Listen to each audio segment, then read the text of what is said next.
Hey guys, so this is binomial distributions, and this is some fun stuff. It's cool stuff, and there's only going to be one question on the test from this section over this, and it is going to be like example 9 and example 6. So let me go ahead and get started, and we'll jump to that, and then I'm going to do the bonus stuff afterwards so that if you guys need it, want it, because you do for your ACT, then you can do that. All right. Okay, so for a binomial experiment, it has 4 very important features. And binomial, is it binary? Is there a success and failure? Is it independent? The trials must be independent of each other. Are the number of trials fixed? And is the success, the probability of success, constant throughout the whole thing? Okay, so when I first started doing these, my teacher introduced me to Pascal's triangle, and this is what we used. So I knew if it was a degree 0, its coefficient was 1. If it is degree 1, then I knew the coefficients, again, 1. Degree 2, it's 1, 2, 1, 1, 2, 1. Degree 3, 1, 3, 3, 1, 1, 3, 3, 1. And they get that by adding the numbers together. So you bring down the 1, and 1 plus 1 is 2. Bring down your 1, 1 plus 2 is 3, 2 plus 1 is 3, and bring down the 1. So then the next one would be 1, 4, 6, 4, and 1. And you just keep going, okay? All right, but like I said, I'm going to go ahead and skip to the example that's going to be on the test so that you guys can focus on that. And then also, if I run out of time, then I can just add the rest of it later. Okay, so 2 helpful commands on the graphing calculator for finding your binomial distribution is the binomial PDF, or binom PDF and binom CDF. All right.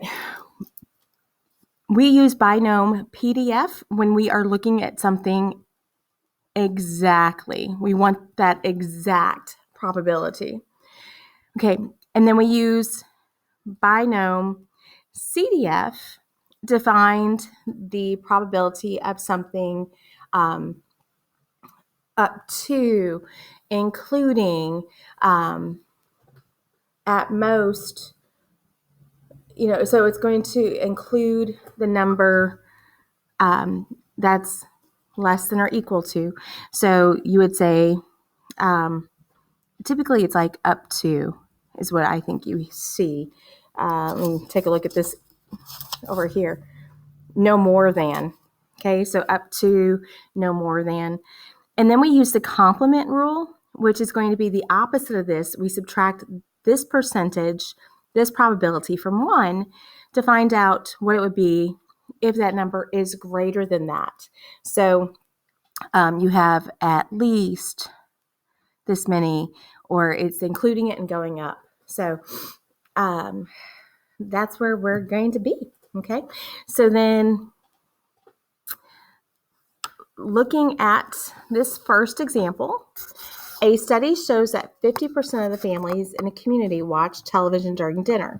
Suppose you select 10 families at random from the population. Find each probability.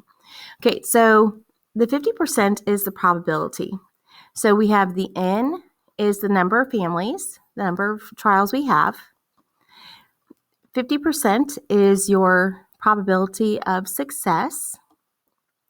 And then the R number is going to be what varies depending on what you have. Okay, so this is the probability of 5 families watching TV during dinner. So that's exactly 5 families, which means we need to do the binom PDF, which is the probability distribution. So then we put into the calculator binom PDF 10.5 and then 5. So let's see if I can offset that just a little bit so there's no glare. Okay, so you're going to go to second.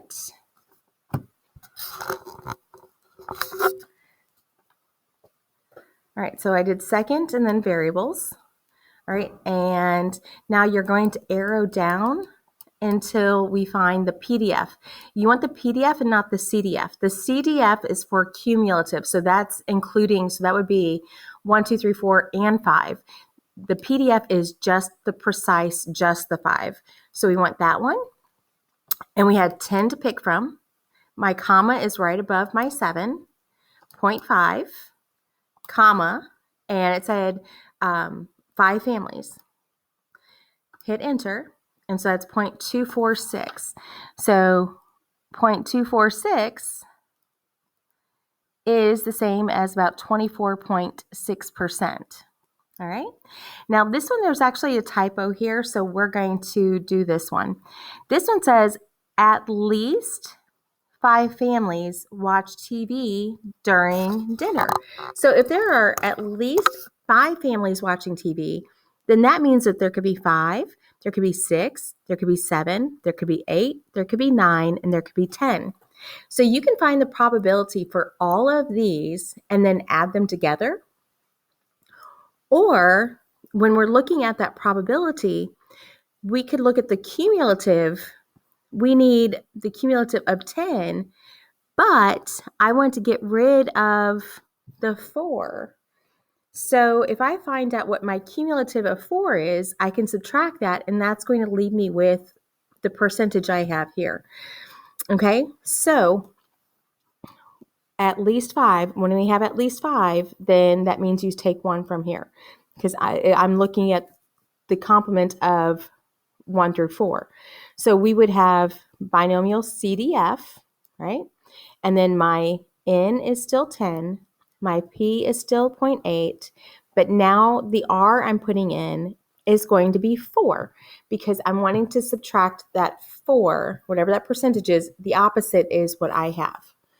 All right, so then I go back to my distribution menu, second VARs. I go down to the binomial CDF. I have 10 to pick from. My probability of success is 0.5, and I am picking 4. Okay, so this is the probability of 1, 2, 3, and 4 combined. So I need to do 1 minus that number, and that gives me the 0.623, which is the same as 62.3%.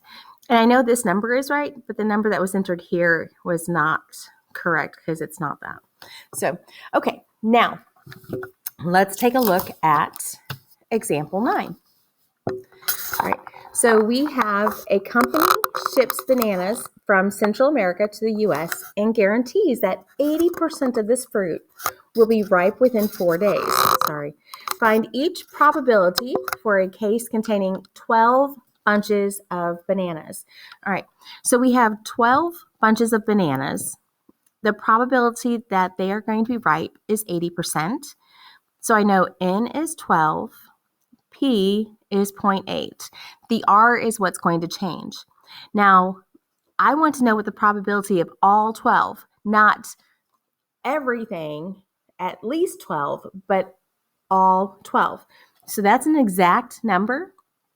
So then that means binomial PDF, I'm picking 12, comma 0.8, and then I'm choosing 12.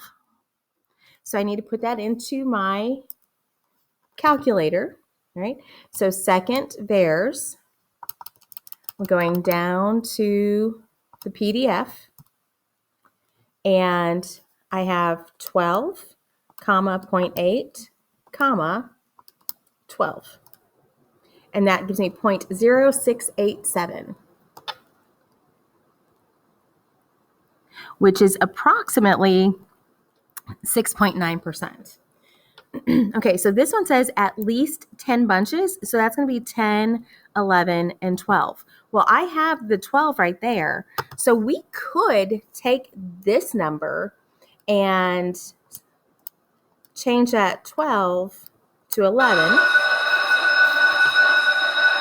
So 11 would give me 0.2062, and then 10 would give me 0.2835. So 0.2835 plus 0.2062 plus 0.0687 is 0.5584, which is about 55.8%. All right. The other way to do this is because it is at least 10, then that means we would do 1 minus the binomial of the cumulative distributive of 12.8, and then we take 1 away from here, so that would be 9 because it goes up to 9. So if I do that, we have,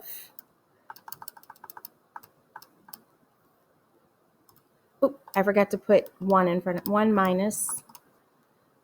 All right, so then we have 12, comma, 0.8, comma, 9. And there you go, same answer. So either way, we got that 55.8%. Awesome, right? Okay, so that's what you need to know for the test. But I'm going to double back and do another overview of the other stuff that we didn't get a chance to cover so that you have that. All right, have a great day.